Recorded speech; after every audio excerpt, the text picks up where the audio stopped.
दोस्तों, आप ये जो देख रहे हैं ये पोर्टोलिका का प्लांट है जो कि आप कटिंग से ग्रो कर सकते हैं। पोर्टोलिका का प्लांट अगर आप नर्सरी से ख़रीदने जाते हैं तो एक प्लांट का आपको करीब करीब 50 रुपये का प्लांट मिलेगा। तो आप कटिंग से ग्रो आसान से घर पे कर सकते हैं। तो इस तरह से आप जो देख रहे हैं कि हम कटिंग को इस तरह से कटिंग कर रहे हैं। तो एक कटिंग कम से कम 3 से 4 इंची का होना चाहिए ताकि कटिंग सही से आपके ग्रो कर पाए। तो हमने इस तरह से कटिंग काट लिया है और काटने के बाद सारे कटिंग को इकट्ठे कर लेना है। कटिंग को ग्रो किसी भी मिट्टी पे किया जा सकता है, लाल मिट्टी रहे, धूसी मिट्टी रहे, किसी भी मिट्टी पे पूरे आसान तरीके से कटिंग को ग्रो किया जा सकता है। तो चलिए अब मिट्टी को देखते हैं कि किस प्रकार का मिट्टी होना चाहिए। तो मिट्टी में कम से कम 30% गोबर की खाद और 70% मिट्टी होना चाहिए। और कटिंग को इस तरह से मिट्टी में 1/2 इंची तक अच्छे से प्रेस करके दबा देना है ताकि कटिंग पानी देने के बाद कटिंग की मिट्टी साइड ना हटे। तो इस तरह से सारे कटिंग को इस प्रकार से लगाना है ताकि वो कटिंग सही से आपका लग पाए। तो चलिए अब बात करते हैं हम कि कटिंग कितने दिन में ग्रो हो जाता है। तो ये कटिंग जो है कि करीब 10 से दिन में आपका ये कटिंग ग्रो कर जाएगा, यानी कि 5 से 6 दिन में इसका जड़ जो है, रूट जो है, पकड़ना स्टार्ट कर देता है। ये 10 दिन में आपका ये कटिंग पूरे अच्छे तरीके से ग्रो हो जाएगा।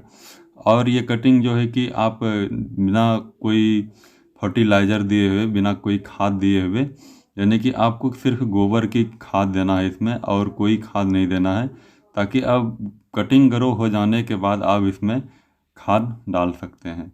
तो चलिए मैं आपको और दिखाता हूँ। और इसमें जो है कि वाटरिंग, और इसमें जो है कि इस तरह से पौधे की जड़ को सारे एक एक करके अलग अलग जगह पे लगा देना है, ताकि इकट्ठा लगाने के बाद क्या होगा कि इस आपका पौधा जो सही से ग्रो नहीं कर पाएगा। तो इसी तरह एक एक करके अलग अलग जगह पर पौधे को, कटिंग को लगाएं।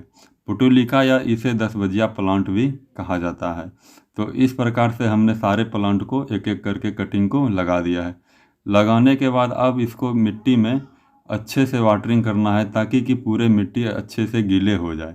अब वाटरिंग करने के इस रीज़न ये होता है कि अच्छे से मिट्टी गीले हो जाने के बाद इसकी जो है कि सही से लग पाएगा। अब हमारा कटिंग जो है कि 10 दिन में इस तरह से ग्रो करके आया है। ग्रो करने के बाद हमने लकड़ी की जो राख होता है तो उसे ग्रो होने के बाद में हमने डाल दिया है। अब इसके ये देख रहे हैं कि एक फ्लावर और बहुत सारे कलियां निकल आए हैं। तो ये 10 दिन का रिजल्ट है और 10 दिन में इस तरह का पौधा मेरा हो गया है।